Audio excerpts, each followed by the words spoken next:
Vote चोरी, फर्जी voter, विपक्ष के चुनाव आयोग पर आरोप और चुनाव आयोग के जवाब। इन दिनों यह मुद्दा काफी बड़ा बन चुका है और लगातार सियासी गलियारों में इसका खूब शोर भी सुनाई दे रहा है।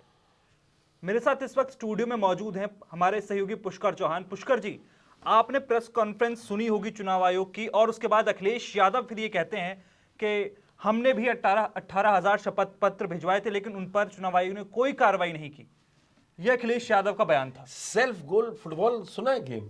जी, क्रिकेट देखा होगा, हेड विकेट होता है, फुटबॉल में सेल्फ गोल कर लेते हैं कि गए तो अपने ही गोल पर। चुनाव आयोग ने कल ये किया। आपको ये क्या बोलने की जरूरत थी कि समाजवादी पार्टी ने एक भी एफिडेविट नहीं दिया? 18,000 एफिडेविट चुनाव आयोग के पास भेजे गए और ऑन पेपर भेजे गए।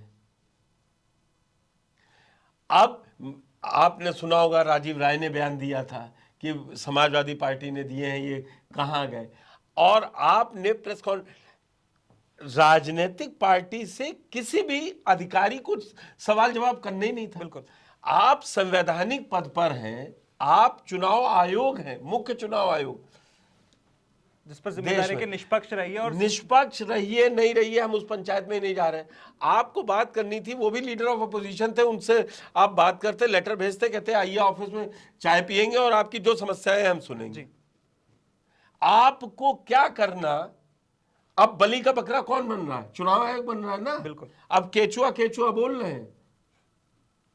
मिमिक्री आर्टिस्ट अपने मीम्स में केचुआ लिख रहे हैं, केंद्रीय चुनाव आयोग। बिल्कुल। लेकिन आप ये समझने की जरूरत थी। आप बुलाते, अखिलेश यादव को बुलाते, कहते आपने नहीं। आप प्रेस कॉन्फ्रेंस किसका जवाब दे रहे? एक राजनीतिक पार्टी कोई आंदोलन कर रही, वो गलत है सही है, वो जनता तय करेगी ना। बिल्कुल। अच्छा, आप जो लिस्ट डालते हैं फिर आप हटा क्यों लेते हैं? आपने हटाई क्यों वो लिस्ट? आपको वो लिस्ट हटाने, अगर मैंने ये कोई लिस्ट जारी की कि ये 15 लोग मेरे अंडर में हैं, बिल्कुल, और फिर आपने लिस्ट हटा लिया और फिर कहा ये 14 लोग हैं, इसका मतलब छुपा आप रहे थे एक आदमी का कुछ। आपने क्यों हटाई वो? जैसे ही मुद्दा उठा कल कि सीसीटीवी फुटेज नहीं देंगे, पहले दे रहे थे, जब तक चंडीगढ़ में मसीह नहीं पकड़ा गया तब तक आप दे रहे थे। आपने उसमें संविधान संशोधन कर दिया। आज की ताजा खबर यह है कि इंडिया गठबंधन अब कह रही है कि हम केचुआ यानी केंद्रीय चुनाव आयोग के खिलाफ महाभियोग लाएंगे। तो अल्टीमेटम तो चुनाव आयोग ने भी दे दिया ना पुष्कर जी। वो भी इस बात को कह रहे हैं कि 7 दिन कर लिया, हलफनामा कीजिए वरना देश से माफी मांगिए। कि वो ये वाह, चुनाव आयोग को चुनाव लड़ना है कहीं से? देश से माफी नेता एक दूसरे से मंगवाते हैं कि सोनिया गांधी मांगे, कि गृह मंत्री मांगे, कि प्रधानमंत्री मांगे, नेता विपक्ष मांगे, कि ये चुनाव आयोग कब से कहने लगा आप माफ कीजिए, अगर गलत है तो मुकदमा कीजिए। चुनाव आयोग माफी देने के लिए नहीं बैठा है। देश से क्या माफी मांगे? मतलब अब संवैधानिक पोस्ट पर बैठा व्यक्ति ये कह देगा कि पुष्कर चौहान कुछ गलत कर रहे हैं तो आ जाइए आपको माफ कर दिया क्योंकि आपने माफी मांग ली। हंसी मजाक चल रहा है। चुनाव आयोग किस हैसियत से ये कह रहा है कि वो माफी मांगे? अगर गलत है तो आप एफआईआर कराइए। और राहुल गांधी छोड़िए, प्रियंका गांधी ने जब दिल्ली में जिस दिन बैरिकेटिंग कूदी, उस दिन यही तो कहा गया कि चुनाव आयोग क्यों नहीं एफिडेविट दे रहा है कि हमें, हमारी लिस्ट में गलती नहीं है। बिल्कुल।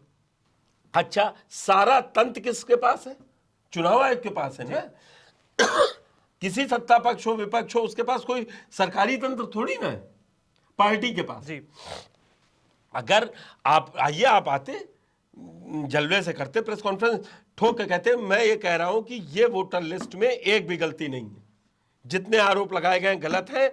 या तो अब राहुल गांधी चुनाव आयोग से माफी मांगे, कि देश से माफी मांगने की क्या बात है? आपको चुनाव लड़ना है। नेता लोग कितनी बार चेंज करते हैं अपना स्टांस। बिल्कुल। जो कल तक जीएसटी की बुराई कर रहे थे, या जो कल तक ओबीसी कमीशन को मानने को नहीं तैयार थे, जो राहुल गांधी ओबीसी का लेकर विरोध करते थे, जिनके पिताजी, आज वो तो कह रहे हैं कि हम ओबीसी के साथ खड़े हैं, हमने ओबीसी को नकार दिया। पॉलिटिकल पार्टी तो अपना स्टांस चेंज करेंगी ना, बिल्कुल। उनको तो अपनी सत्ता लानी है। आप नहीं है।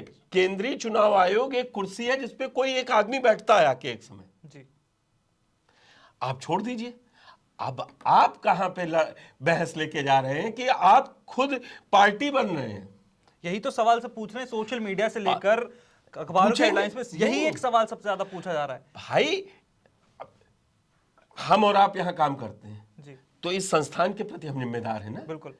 सड़क के पार कोई कंपनी है, उसके जिम्मेदार मृत्युंजय और पुष्कर चौहान तो नहीं है ना। नहीं। और फिर वो किस हैसियत से पूछेगा कि पुष्कर चौहान और मृत्युंजय चौहान तो नीचे ही 8 घंटे टहलते। बिल्कुल। समस्या ये है, जो काम संवैधानिक पार्टियों, संवैधानिक संस्थानों को करना है वो अपना करें। जो पॉलिटिकल पार्टी है उसका जवाब पॉलिटिकल आना चाहिए। जो पॉलिटिकल पार्टीज हैं उनका पॉलिटिकल। आप देखिए, चुनाव आयोग को डिफेंड करते करते बीजेपी तो पीछे चली गई, उसे बोला वो जाने, चुनाव आयोग जाने। जब अनुराग ठाकुर के बयान पर हंगामा हुआ, सब शुरू हुआ, तो बीजेपी ने तो अपने आप को पीछे रेस्क्यू कर लिया। जी। भाई, ये तो चुनाव आयोग काम है। यही 2009 के चुनाव में मुझे ढंग से याद है, चुनाव हुआ, अडवाणी जी दिल्ली में वोट डाल के निकले, बोले इतनी गर्मी में वोट नहीं होना चाहिए। मुख्तार अब्बास नकवी बोले कि ये ईवीएम खराब है। दरअसल सबसे बड़ी समस्या क्या है कि कांग्रेस को उस लेवल पे प्रचार प्रसार करना नहीं आता है। ईवीएम पर सवाल उठाने वाली पहली पार्टी भारतीय जनता पार्टी थी 2009 में, जो उसी ईवीएम से जीत कर आई। उसके बाद 2014 में जीत के आई जी। आज उसको प्यारी हो गई। मैं यही समझा रहा हूं, मुख्य चुनाव आयुक्त को अपना काम करना चाहिए। बोलिए, वो आप जानिए, आप संसद में लड़ेंगे, साथ बैठेंगे, चाय पिएंगे। केंद्रीय चुनाव आयोग उस पर पार्टी बन गया है, जो कि बहुत गलत बात है। मेरा एक सवाल ये, आखिरी सवाल ये कि अखिलेश यादव ने जिस तरीके से स्टैंड लिया है, फंस जाएंगे। और उत्तर प्रदेश हो, बिहार हो, यहां की जनता एक एक मुद्दा याद रखती है। जी। मैं इसका एक एग्जांपल देता हूं कि ये बीजेपी ने सेट कर दिया कि राम मंदिर भले सुप्रीम कोर्ट ने बनाया हो, आप आम आदमी से पूछिए, वो यही बताएगा कि ये भाजपा में। जी, बिल्कुल। तो उसको याद रहता है कि हमारे लिए कौन लड़ा था, कौन नहीं लड़ा था। वो लड़ाई पीडीए को ये दिखाएंगे कि आपका वोट ये काटेंगे, आपका जो फ्री का राशन मिल रहा है, फ्री की शिक्षा मिल रही है, किसान निधि मिल रही है, इन सब 72 योजनाएं चल रही हैं केंद्र और राज्य की मिलाकर। वो कह देगा हमें वोट डालने की जरूरत नहीं है, लेकिन हमारा वोट बना रहने दो। जी। ये समस्याएं हैं। और यहां पर बीजेपी ने अपने को बहुत क्लियर, उनके नेता जवाब दे रहे थे, जब फंसने लगे तो बोले केंद्रीय चुनाव आयोग। अरे आपको किसने कहा था प्रेस कॉन्फ्रेंस? अच्छा, आपने 17 तारीख क्यों चुनी? आप पार्टी हैं क्या कि अगर वो 17 तारीख को सासाराम से वोट यात्रा शुरू कर रहे हैं तो आप उस दिन जवाब देंगे? आप पार्टी बन रहे हैं, आप समझ नहीं रहे। कल कोई सत्ता चेंज हुई, कोई लेफ्ट बैठा, कोई कांग्रेस बैठी, कोई बैठ गया, तो आपको वो वैसे काम करवाएगी। एक समय सीबीआई ने अपनी पूरी आइडेंटिटी को इतना बड़ा झटका लगा कि सुप्रीम कोर्ट को मालूम क्या कहना पड़ा? पिंजरे में बंद तोता है, और आज तक लोग मजाक उड़ाते हैं। वो कहा किस रेफरेंस में गया, किस डायरेक्टर के रेफरेंस में गया, किस मुद्दे पे कहा गया, वो कोई किसी को नहीं याद होगा। मैं 99% लोगों को कह सकता हूं जी। लेकिन वो इमेज के साथ जुड़ चुका है। जबकि कैसे कैसे सीबीआई डायरेक्टर रहे, कितने कितने बड़े केस सॉल्व किए। लेकिन अब क्या है, सीबीआई घोसखोर है, सीबीआई सिर्फ जो सत्ता में बैठा है उसका दरोगा है, प्रधानमंत्री का। तो मतलब बात सिर्फ सीधी सी है कि जरूरत नहीं थी शायद चुनाव आयोग को प्रेस कॉन्फ्रेंस करने की, और लेकिन मुद्दा बन चुका है, मुद्दा बड़ा है। 2027 में यूपी में विधानसभा चुनाव भी है, और अखिलेश यादव अपने तरीके से इस मुद्दे को भुनाने की कोशिश अब लगातार कर रहे हैं।